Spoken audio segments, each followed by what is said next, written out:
नमस्कार दोस्तों, स्वागत है आपका अपनी कोचिंग विधि जुडिशियल एकेडमी में। और इस लेक्चर में हम लोग समझने जा रहे हैं एक साथ दो सेक्शन। बहुत छोटे सेक्शन हैं, बहुत ज़्यादा इंपॉर्टेंट भी नहीं है, प्रीलिम्स के लिए इंपॉर्टेंट हो सकते हैं। तो सेक्शन नंबर 364 और उसी के साथ साथ में section number 365 CrPC, 364 and 365 CrPC.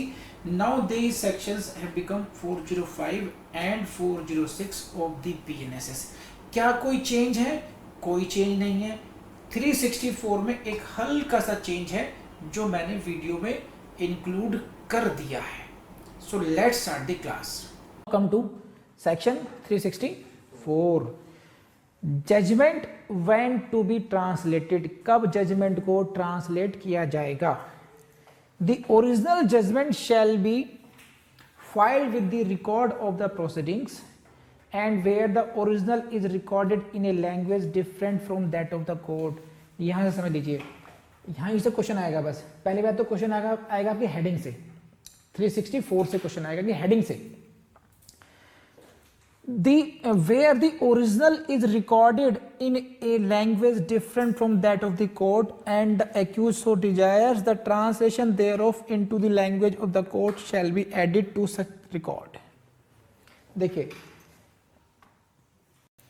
जो ओरिजिनल जजमेंट है वो रिकॉर्ड ऑफ द प्रोसीडिंग के साथ में आ जाएगा। ये समझिए, जैसे यूपी में, उत्तराखंड में जो लोअर कोर्ट सबऑर्डिनेट जुडिशरी है वहां पर हिंदी में कार्रवाई होती है, सही है। और जो लेकिन हाई कोर्ट है, high court the language of the court is what? English. समझ में बात है आपको भी? Now original judgment shall be filed with the record of the proceedings। समझ में आ गई बात? जो ओरिजिनल डिमांड है, and where the original is recorded in a language different from that of the court, यानी कि हिंदी में है और लेकिन वहां पर रिक्वायरमेंट किसकी? इंग्लिश की रिक्वायरमेंट में है, या किसी लोकल लैंग्वेज में है, तमिल में है, लेकिन वहां की हाई कोर्ट को इंग्लिश में चाहिए वो, है ना। and the accused who desires a translation thereof into the language of the court shall be added to such record। उस रिकॉर्ड के साथ अगर एक्यूज ने कहा कि नहीं जी ट्रांसलेट करा के दो, तो वो रिकॉर्ड के साथ उसका ट्रांसलेटेड वर्जन भी जाएगा। ये कहाँ पे लिखा गया है? 364। सही है। देखो, language of the court different हो सकती है। In case of Allahabad high court, district court में क्या है? हिंदी। और इलाहाबाद में क्या है? इलाहाबाद हाई कोर्ट की लैंग्वेज इंग्लिश हो गई, Nainital high court English, district court Hindi. तो डिफरेंस हो गया ना। तो फिर आप ओरिजिनल जजमेंट भी भेजिए और ट्रांसलेटेड वर्जन भी भेजिए वहां पर। अभी ये प्रावधान कहाँ दिया गया है जान लीजिए, सेक्शन का ध्यान रखिए। पूरी इन सेक्शंस में आपको एग्जैक्ट लैंग्वेज रटने की जरूरत नहीं है। आपने सेक्शन नंबर 364 पढ़ लिया सीआरपीसी का। अब उसमें क्या हुआ इतना समझ लीजिए कि ट्रांसलेशन की जो रिक्वेस्ट एज पर 364 सीआरपीसी में उसमें लिखा था the accused so requires, that was on the request of the accused only.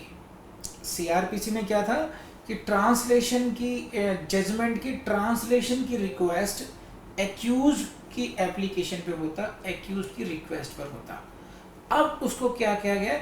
Now in the BNSS if either party so requires, either party so requires means what? Whether it is a defense or it is a prosecution, the judgment can be translated on the request of the either of the parties। तो पहले जो accused था, अब accused को right था, अब ये जो राइट है ट्रांसलेशन करवाने का, ये दोनों ही पार्टीज को मिल गया है, accused को भी है और ये प्रोसिक्यूशन को भी है। तो ये एक डिफरेंस हुआ है सीआरपीसी में और बीएनएसएस में। इस वाले सेक्शन में 364 जब हम पढ़ेंगे तो वहां पर पढ़ेंगे केवल कि एक्यूज रिक्वेस्ट कर सकता है। जब हम बीएनएसएस पढ़ते हैं तो वहां पर क्या आ गया? Either party so requires. यहीं से प्रीलिम्स में क्वेश्चन बन सकता है। तो अब प्रीलिम्स में ध्यान रखना, वो दोनों ही ऑप्शन देगा, accused so requires, either party so requires. तो जिनके दिमाग में सीआरपीसी होगी तो हो सकता है वो इसको सही माने। तो ये ध्यान रखना, ये आपको कहीं ना कहीं एग्जामिनर साहब घुमा सकते हैं। इस बात को ध्यान रख करके अपनी तैयारी को आगे बढ़ाइएगा। तो this is all about section number 364 CrPC and the 405 BNSS. 65 हाँ जी, कब? In cases tried by the court of session, कौन सी कोर्ट? कोर्ट ऑफ सेशन, और ए चीफ जुडिशियल मजिस्ट्रेट या मुख्य न्यायिक मजिस्ट्रेट। तो ट्रायल इज हेल्ड इधर bye the court of session और सीजेएम, बाकी कोर्ट्स को आपको हटाना पड़ेगा नहीं। जेएमआईसी जुडिशियल में से क्लास 1, जुडिशियल क्लास 2 अलग हटा दिए गए थे। In cases tried by court of session और सीजेएम, द कोर्ट और such magistrate at the case में be shall, please see the shall, their duty, forward a copy of its or his finding and sentence to the district magistrate।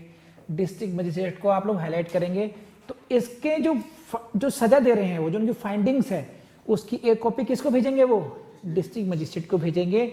और यही आपसे प्रश्न पूछा जाएगा आपके ऑब्जेक्टिव एग्जाम में कि कौन सी कोर्ट भेजेगी और किसको वो कॉपी भेजी जाएगी।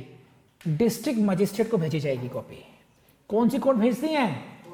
कोर्ट ऑफ सेशन भेजती हैं या सीजेएम साहब भेजेंगे। जिन केसेस के ट्रायल उनकी उसमें कोर्ट में चला था, उन केसेस के जो उनके जो सेंटेंस दिया उन्होंने, जो उनकी फाइंडिंग्स थी, उसकी कॉपी को they shall, term is what, shall forward a copy of his finding to the district magistrate.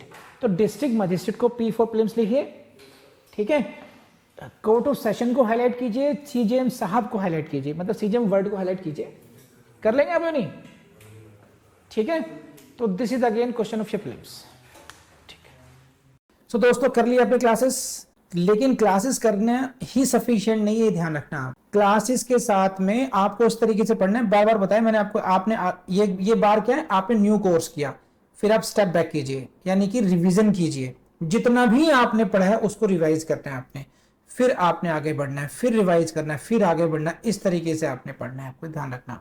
Otherwise क्या होगा कि अधिकतर स्टूडेंट्स क्या करते हैं कि अगला कोर्स पढ़ते रहते हैं, पिछले कोर्स का वो रिवीजन नहीं करते हैं, और फिर वही है 3-4 साल, 5 साल, 10 साल भी लग जाते हैं, प्रीलिम्स भी क्वालिफाई नहीं कर पाते हैं। डोंट फॉरगेट दिस, बार बार ये कहता हूँ, इसको जरूर ध्यान रखिएगा। आपको केवल इमेजिन ये करना है कि जब आप एग्जाम में बैठे होंगे तो आपको याद आएगा नहीं आएगा। बस अगर आपको याद आ जाएगा तो इसका मतलब ये कि आपको अब ये अच्छी तरीके से याद हो गया, आप इसको ये आपकी पकड़ में आ चुका है। तो टेस्ट कैसे होगा? जितना कन्वीनियंटली आप खुद को 2 का पहाड़ा सुना सकते हैं, क्या आप इस सेक्शन को 108 BSA को उतने ही कन्वीनियंटली आप खुद को सुना सकते हैं? नहीं सुना सकते हैं। या कोई सा भी सेक्शन क्या उतनी ही कन्वीनियंटली सुना सकते हैं? नहीं सुना सकते हैं। जब तक वो स्टेज ना आ जाए तब तक मल्टीपल टाइम्स रिवीजन करते रहिए। जिस दिन वो हो जाएगा, अपने घर के आगे लगा सकते हैं कि जज 100% जज बन जाएंगे। केवल एक ट्रिक को फॉलो कर लीजिए, ठीक है। और उसके बाद में प्लीज़ वही है, मैं कहूँगा कि हमारे इस चैनल को जरूर सब्सक्राइब कर लें, वीडियो को लाइक करें, अपने कमेंट जरूर दें, अपने सजेशन जरूर दें, अपने दोस्तों शेयर जरूर करें, और vidhijudicial.com वेबसाइट को एक्सप्लोर करना नहीं भूलें। वो आपके लिए उतनी ही इम्पॉर्टेंट है जितना कि आप ये वीडियो देख रहे हैं।